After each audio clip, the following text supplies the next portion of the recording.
they wanted even more.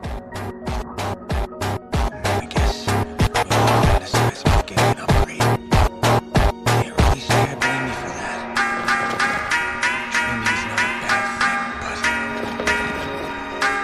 if you're gonna get in our way.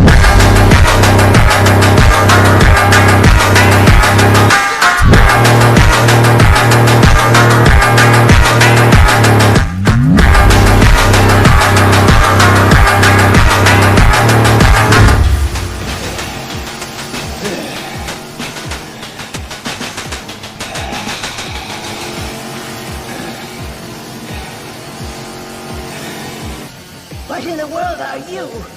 Did that runt of a devil you were with take control of your body? That means you're one of us!